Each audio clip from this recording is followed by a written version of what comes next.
When I opened the door to Lucas that afternoon, I wasn't expecting anything out of the ordinary. He had always been around, ever since my son Daniel was a teenager. The two of them were inseparable back then, and I got used to seeing Lucas's lanky frame slouched on my couch, his shoes kicked off in the hallway, his laughter echoing through the house.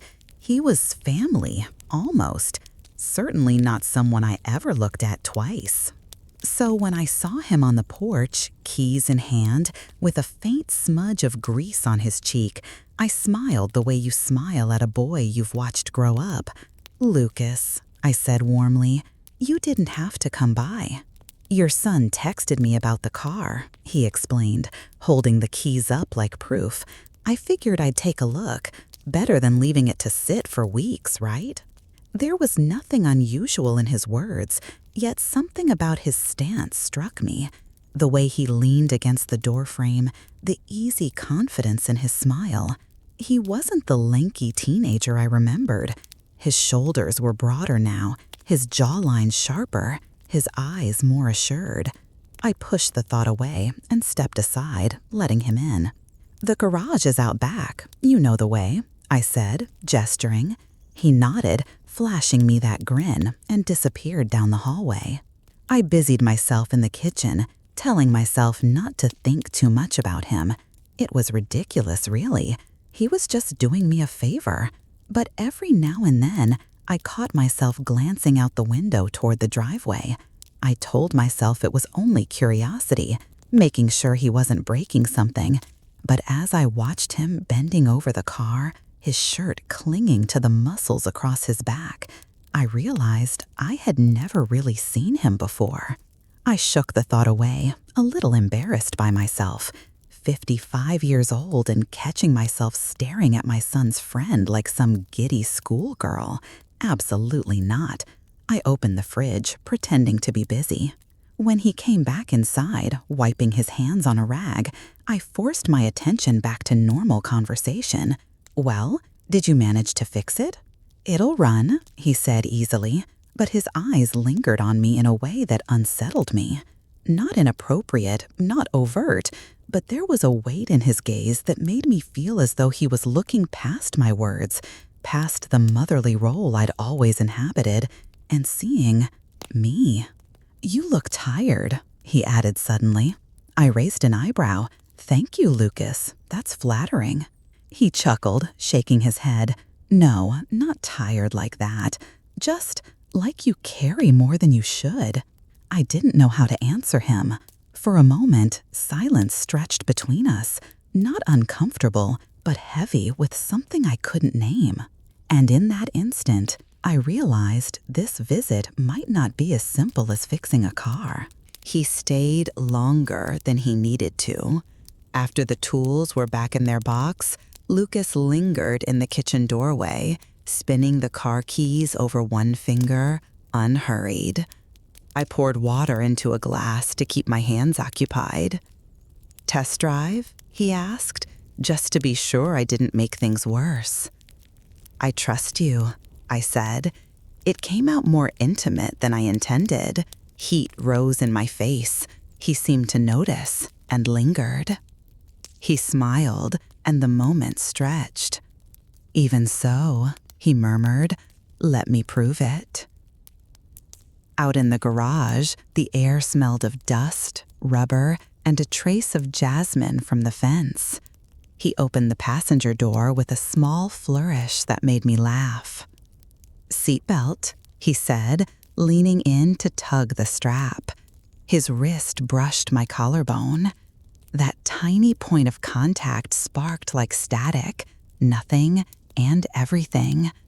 I pretended not to notice. We drove the slow loop around the neighborhood. Lucas kept the radio low, letting the quiet settle. He asked me about work, about the house, about the recipes my son always begged me to make. Not small talk. He listened. When I answered, he tracked each word as if he were mapping terrain. "You always remember the details," he said at a stop sign. "People forget how rare that is." "It's just mothering," I said. "It's you," he replied, and the words reached places I had packed away. Back in the driveway, he lifted the hood again, though nothing needed attention.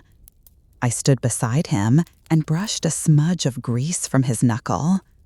My thumb hesitated there. He didn't move.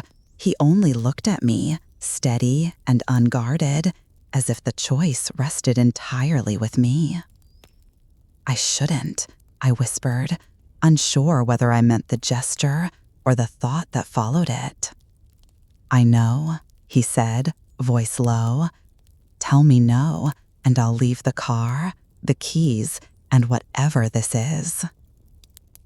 The jasmine stirred, and a neighbor's wind chime answered. I could have stepped back. Instead, I smoothed the grease away, slow, as if time had thickened. His fingers turned, catching mine, palm to palm. Ordinary closeness that remade the ground under my feet. "Lucas," I said, intending to scold, to laugh, to do anything that restored our old names. What came out was his name softened to a plea. He moved first, not quickly, giving me space to change my mind. When I didn't, he closed the distance and kissed me. Sure, warm, not the stuttered brush of youth, but a deliberate claiming. My back met the cool car. His hand cupped my jaw with gentleness that felt like strength. In that kiss, a hinge turned. The house, the years, even the neat labels I'd used for who I was, all swung on it. When he finally stepped back, breath unsteady, I realized the truth blooming in me.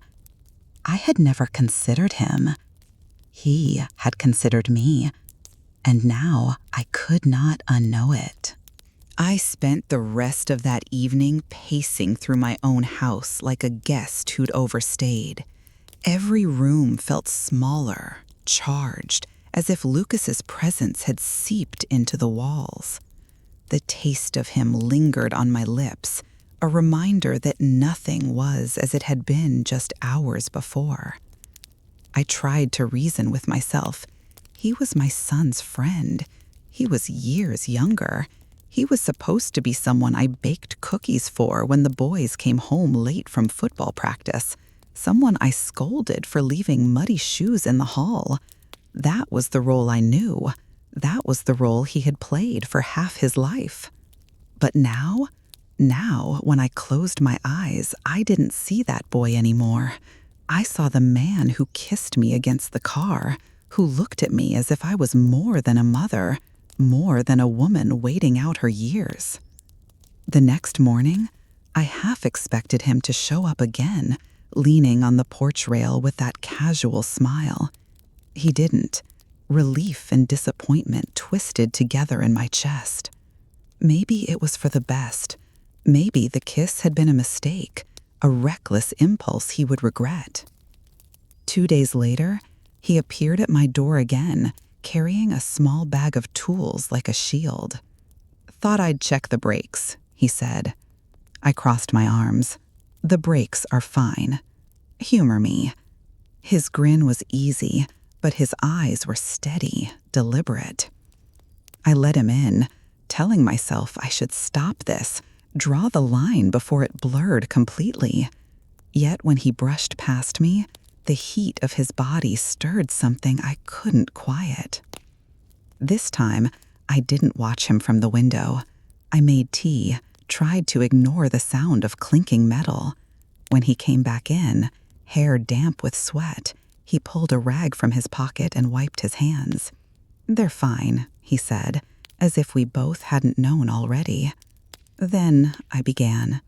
"To see you," he cut in before I could find safer words. He set the rag on the counter, leaned closer. "I keep thinking about the other night, and I don't think you've stopped thinking about it either." I should have denied it. I should have laughed, waved him off. But the way he said it, low and certain, made my throat close. He stepped nearer, so near I could see the flecks of amber in his eyes. His hand brushed mine, then stayed there, fingers threading through.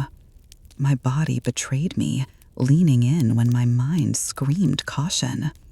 "You're dangerous," I whispered. "No," he said, tilting his head just enough that his lips hovered near mine.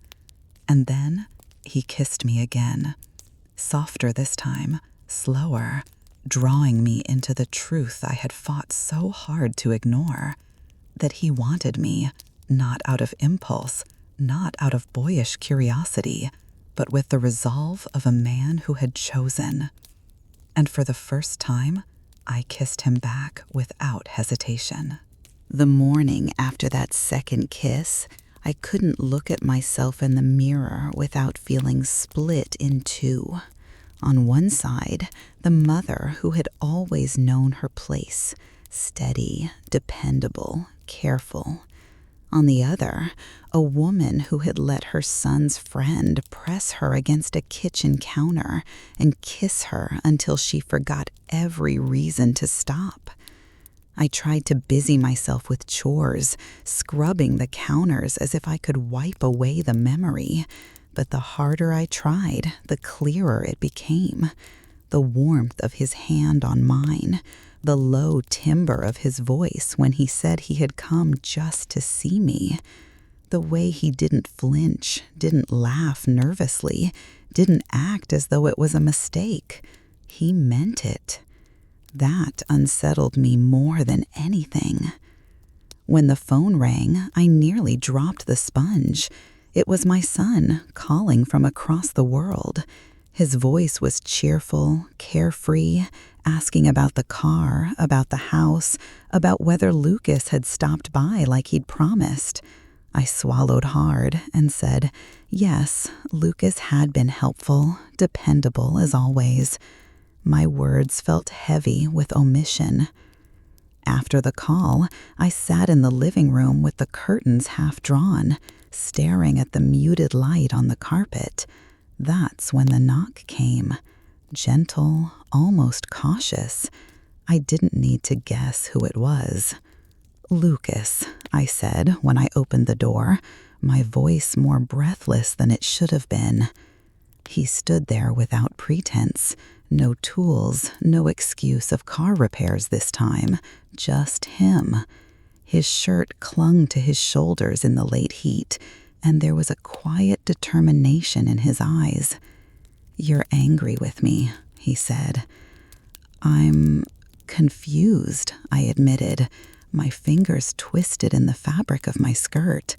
"You shouldn't be here like this, not for me." "But I am." His words were simple, but they carried a weight that pushed straight through my defenses. "And you're not confused, not really. You're scared." I wanted to deny it, but the honesty in his gaze rooted me to the spot. I felt seen in a way that was almost unbearable, as if he were peeling back all the layers I'd built to keep myself safe from longing. "You've always treated me like your son's friend," he continued, stepping closer, his voice low but steady. "But I'm not that boy anymore. I need you to see me as I am now." His nearness made my pulse flutter. I whispered, almost to myself, "I don't know how to see you that way." He lifted his hand, brushing a strand of hair from my cheek with such gentleness it broke something inside me. "Let me show you," he said. In that touch, in those words, I realized he wasn't trying to steal something from me. He was offering something: admiration, desire, a chance to be wanted as a woman, not just remembered as a mother. And against all my resistance, I found myself wanting to accept it. That night, I lay awake long after the house had gone quiet, listening to the tick of the old clock in the hallway. My body felt restless, as if the kiss had lit something in me that refused to burn out. Every time I closed my eyes, I saw Lucas, The way he had stood at my door with that steady look, the way his hand had lingered on my cheek, the way his voice seemed to cut through years of denial. By morning, I told myself it was over. I would set things right, draw the line clearly, and life would return to its comfortable rhythm. But when I walked into the kitchen and found him there, leaning against the counter with 2 mugs of coffee steaming on the table, my resolve evaporated. "You left the door unlocked," he said, smiling as though he belonged. "I didn't expect," I began, but he interrupted gently. "You expected me." It was brazen, too brazen. Yet instead of bristling, I felt a shiver crawl up my spine. He pushed one of the mugs toward me. "Just coffee, nothing dangerous about that." I sat across from him, the chair feeling suddenly too close, too intimate. The air between us hummed. He asked about my work, about little things, yet every word seemed to circle back to the silence between us, the unspoken truth neither of us could ignore. When I finally looked up from the rim of my mug, his eyes held mine with quiet certainty. "You don't have to pretend," he said. "I know you feel it too." I should have denied it. I should have laughed, changed the subject. Instead, I whispered, "And what if I do?" The room seemed to exhale. He stood slowly, came around the table, and offered me his hand. My heart raced as I placed mine in his, letting him draw me up. "Then stop fighting it," he murmured. His mouth found mine before I could speak. This kiss was different from the others, deeper, hungrier, a promise unraveling between us. His hands framed my face with a reverence that made my knees weaken. I clung to him, the weight of my hesitation dissolving with every breath we shared. When his lips trailed down the curve of my neck, my body betrayed me, arching toward him, craving more. For the first time in years, I felt alive, not as someone's mother, not as a woman past her prime, but as a woman who could still be desired fiercely, completely. "I can't," I whispered, though my hands were already clutching his shirt, drawing him closer. "You already are," he said against my skin. And he was right. The line I had sworn to hold had vanished the moment I let him touch me. There was no going back now, only forward, into a fire I no longer wanted to resist. I don't remember who reached for whom first. One moment I was clutching his shirt like a lifeline. The next, his arms wrapped around me with such certainty, it felt as if he had been waiting years for this. The coffee on the table went cold, forgotten. The house, usually so quiet, now pulsed with the rhythm of my own heartbeat. "Lucas," I breathed, the name trembling between us, part protest, part surrender. "Say it again," he whispered, lips grazing my ear. "Lucas." It came out softer this time, not as a warning, but as a need. He kissed me again, and this time I didn't fight the urge to melt into him. His hands trailed down my arms, not rushed, not careless, deliberate, reverent, as though he was memorizing every line of me. I had forgotten what it felt like to be touched with such hunger and yet such care. It undid me in ways I hadn't expected. When he pulled back just enough to look at me, his eyes burned with both desire and patience.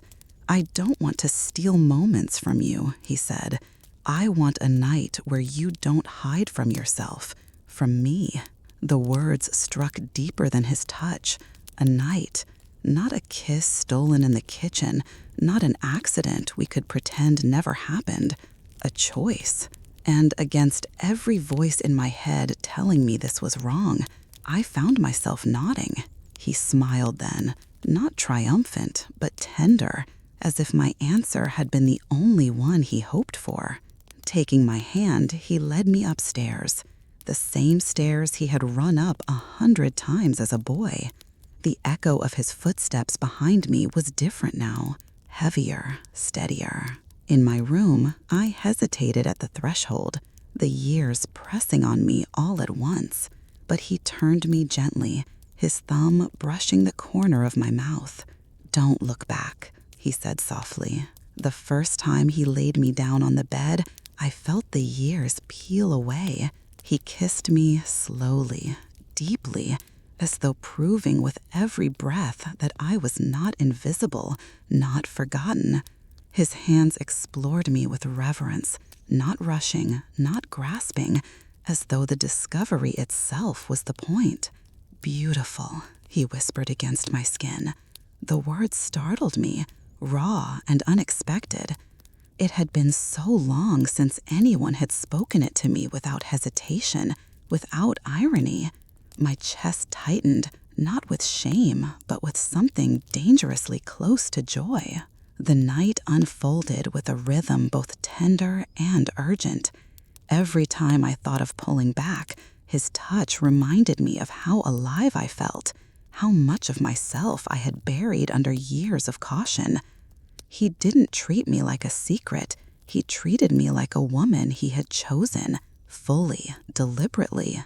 By the time the first light of dawn crept through the curtains, I realized the truth I could no longer deny. I had crossed a threshold with Lucas, and I didn't regret it, not even for a heartbeat. Morning crept in slowly, the kind of soft gray light that makes everything look fragile.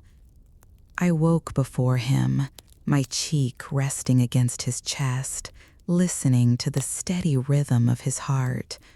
For a moment, I let myself stay there, suspended in that quiet, no responsibilities, no guilt, only warmth. But as the silence stretched, reality began to stir. The sight of his arm draped across me, the faint smile on his sleeping face, the way the sheets tangled between our bodies, it all felt too intimate, too dangerous. This wasn't supposed to happen. Not here, not with him. I slipped out of bed carefully, my bare feet cold against the wooden floor. Wrapping a robe around me, I stood by the window, staring at the pale light edging the horizon. My mind raced with questions I didn't dare answer. What would my son say if he knew? What would the neighbors think if they saw? I heard the creak of the mattress behind me, then the warmth of his presence before I turned. Lucas's voice was still husky with sleep. "You're running from me already?" I glanced over my shoulder. His hair was tasseled, his smile easy, as if the night hadn't shaken him the way it had me. "I'm not running," I said softly. "I'm thinking." He rose and came to me, unbothered by the morning chill. His hands slid around my waist from behind, pulling me gently against him.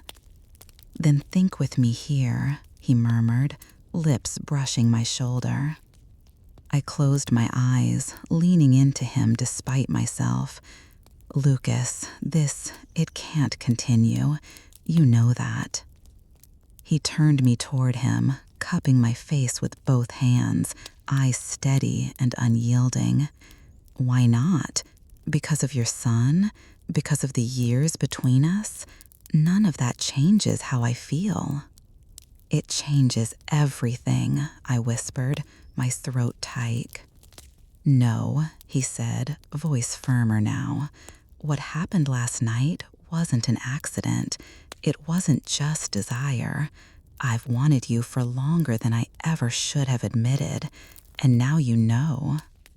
I shook my head, torn between fear and the aching truth of his words.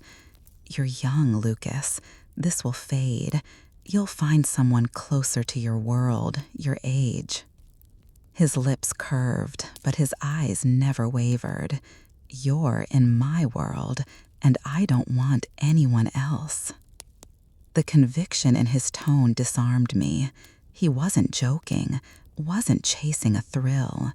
He wanted me, not as a secret, not as a mistake, but as something real. I rested my forehead against his chest, breathing in the scent of him, and for the first time in years, I allowed myself to admit the truth. I wanted him too. But wanting and daring were two very different things. The days that followed felt like walking a tightrope with no net beneath me. I told myself I would put distance between us, that what happened had been a mistake born of loneliness and circumstance. I told myself I was too old to play with fire, and yet the embers still glowed, hot and undeniable, every time I thought of him. I avoided calling him. I kept myself busy.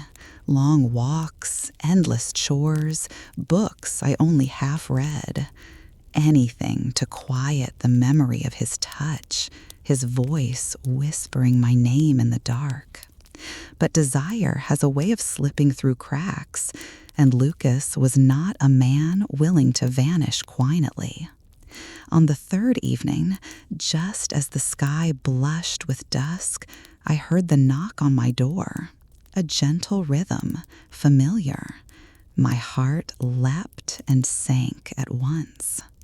When I opened it, he stood there, leaning against the frame with that unshakable ease. No tools this time, no excuse, just him. "You've been hiding," he said simply. "I've been busy."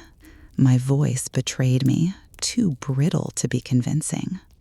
His eyes softened. "Busy convincing yourself last night meant nothing?" I bristled, clutching the edge of the door. "Lucas, please, this isn't fair to you or to me. I can't let this go on." He stepped closer, lowering his voice, but not his certainty. "You think I kissed you because I was chasing some thrill? You think I touched you because I didn't know better? I knew exactly what I was doing, and I still do." His words pinned me more tightly than his hands ever had. I wanted to shut the door, to shut him out, but instead I froze, heart hammering. "Your son trusts me," I whispered, the guilt spilling out. "If he knew." "He'd hate me," Lucas finished. "Maybe even you. I've thought about it." He drew a slow breath, eyes never leaving mine. "But I've also thought about how I felt when I kissed you, when I held you, and I can't walk away from that, not even for him." The admission stole the strength from my knees. He wasn't afraid of consequences. He was afraid of losing me. "Lucas," I whispered, but the word broke apart before I could finish. He reached for my hand, and though I should have pulled away, I didn't. His fingers closed around mine with that same quiet authority, as if to remind me he wasn't asking for permission anymore. He was inviting me to choose. "Let me prove I'm not a boy chasing after something forbidden," he said, voice steady. "Let me show you I'm a man who knows what he wants, and what I want is you." I closed my eyes, trembling, every nerve at war with itself. Part of me begged to shut the door and bury the secret. Another part, raw and alive, burned to step into the fire he was holding open for me. And slowly, dangerously, I felt myself leaning toward the flame.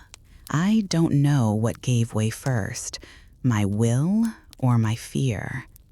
Maybe both, crumbling under the weight of his persistence, his certainty. For days, I had built walls inside myself, stacking them higher with every excuse, every whispered reminder of why this couldn't be. But the moment Lucas's hand closed over mine at the doorway, those walls cracked, and I stepped over them without realizing. I let him inside. The door shut behind us with a finality that made my breath catch. The house was dim, the only light a soft amber glow from the lamp in the corner. My pulse drummed in my ears as he turned to me, eyes steady, not rushing, not pleading, just waiting. I can't keep saying no when my body doesn't mean it, I confessed, the words breaking free before I could stop them.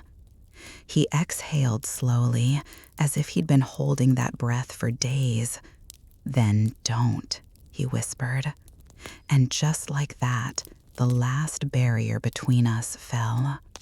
His mouth claimed mine with a hunger that felt both new and long awaited. This kiss wasn't stolen or tentative. It was open, deliberate, a promise pressed into every movement. His hands roamed with reverence, fingertips skimming my shoulders, tracing the lines of a body I had stopped believing anyone could truly desire. I melted into him, every ounce of restraint dissolving. The guilt, the worry, the whispers of what others would say, they drowned beneath the sound of my own heartbeat, racing wild against his chest. He lifted me as though I weighed nothing, carrying me with the same ease he'd once carried boxes up my stairs as a boy, helping his friend's mom. But this time, there was no innocence in it. This time, it was a man claiming the woman he had wanted for too long. When he laid me down, he didn't rush.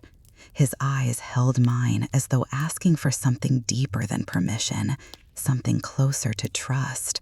And for the first time, I gave it freely.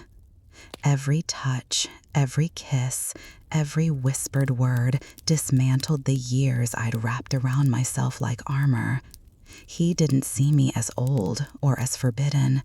He saw me as alive, as wanted.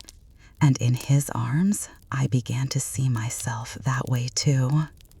Between gasps of breath, between the heat of his hands and the steady rhythm of his body, I realized something terrifying. This wasn't about lust alone. The way he looked at me, the way he spoke my name against my skin, it was more. When it was over, we lay tangled together, the night heavy with silence. I waited for shame to rush in, for regret to smother me. But it didn't come. Instead, I felt an unfamiliar calm, dangerous in its clarity, because I knew in that fragile stillness that we had crossed a line we could never uncross. And the worst part wasn't that I had let it happen. The worst part was that I didn't want to go back. The morning after felt different from the first time.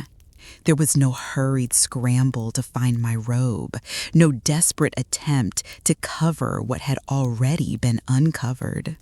Instead, I woke to find Lucas watching me, his hand idly tracing circles along my arm, as though my skin was a map he never wanted to stop reading. "Good morning," he said softly, like it was the simplest thing in the world. For him, maybe it was. For me, it was anything but. I sat up slowly, the sheets pooling around my waist, and stared at the muted light spilling across the floor. The house felt smaller again, but not in the way it used to. It was filled with him now, with the weight of what we had done and the impossible question of what came next.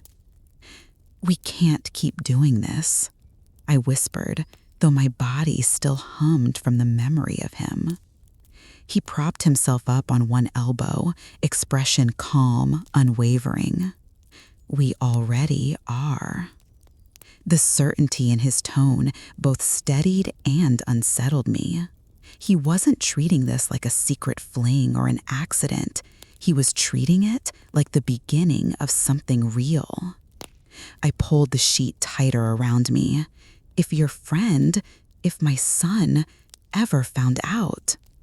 Lucas sat up, closing the distance between us.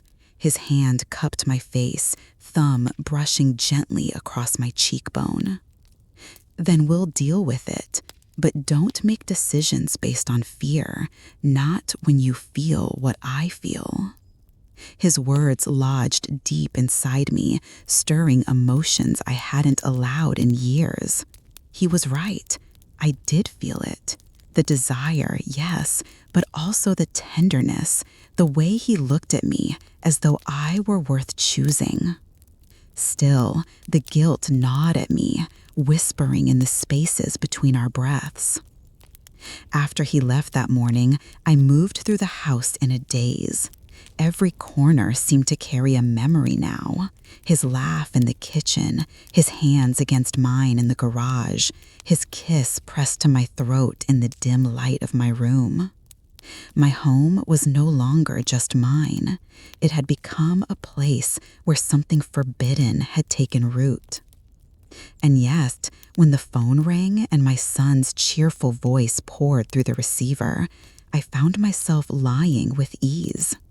"Everything's fine here," I said, glancing toward the door where Lucas had stood only hours earlier. Fine. But the truth was, nothing would ever be fine in the same way again. As I hung up, my hand lingered on the receiver, trembling. I knew I should stop this before it went any further. I knew the risk, the betrayal it could become if exposed. And yet, deep down, another truth burned brighter. Lucas had awakened something in me I thought had long since died. A hunger, a pulse, a reminder that I was still alive. The question was no longer whether I could stop it. It was whether I even wanted to. The worst part was that I didn't want to go back. I told myself it had to end. The guilt had grown too heavy, the lies too sharp on my tongue. Every time my son's voice came through the phone, cheerful and trusting, I felt a knot twist in my stomach. How could I keep something so big from him? So when Lucas came by again that evening, I met him at the door with steel in my voice. "We can't keep doing this." He tilted his head, watching me carefully.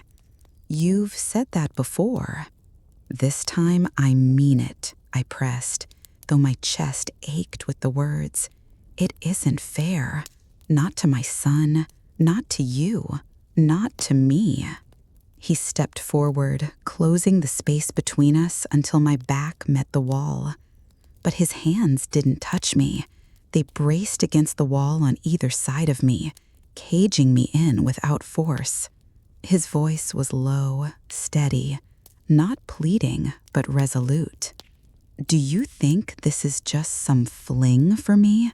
That I don't know what I'm risking? I've thought about it, every angle, every consequence. And still, every time I picture walking away, I can't breathe." His words unraveled me. "Lucas," I whispered, trying to summon resistance, but it came out fragile, desperate. He leaned closer, his forehead resting against mine. "You keep telling yourself this is wrong, but look at me." His eyes burned into mine, unwavering. "Tell me you don't feel alive when you're with me. Tell me last night didn't mean everything it meant to me." The truth broke inside me like a dam. My hands, meant to push him away, found his shirt instead, clutching tight. "I can't," I confessed, voice cracking. "I can't lie about it anymore." And when his lips crushed against mine, It wasn't the kiss of a boy chasing danger. It was the kiss of a man demanding honesty, of a woman finally giving it. That night, I didn't think of endings. I thought only of beginnings. The next morning, I didn't slip from the bed to hide. I didn't stand by the window, wrestling with guilt. Instead, I lay tangled in his arms, the sun spilling across us both, and I allowed myself the rarest luxury of all, peace. Lucas stirred, brushing a kiss against my temple. "Still running?" he teased softly. "Not anymore," I said, surprising myself with the ease of it. He smiled, the kind of smile that held no doubt. "Then stay with me." I studied his face, the earnestness etched into every line. He wasn't asking for a secret. He wasn't asking for stolen moments. He was asking for us. And in that moment, I realized the choice was mine to make, not my son's, not society's, not anyone else's. For the first time in years, I chose myself. I reached for his hand, lacing our fingers together. "Then we go forward," I whispered, "together." The words settled between us like a vow. As the day stretched ahead, the fear didn't vanish, but it no longer outweighed the truth. Lucas had seen me, wanted me, claimed me, not despite my years, but with them. And I had discovered a part of myself I thought long gone, a woman still capable of passion, of risk, of love. The world outside could judge, gossip, condemn, but here, in his arms, none of that mattered, because I wasn't his friend's mother anymore. I was his, and he was mine.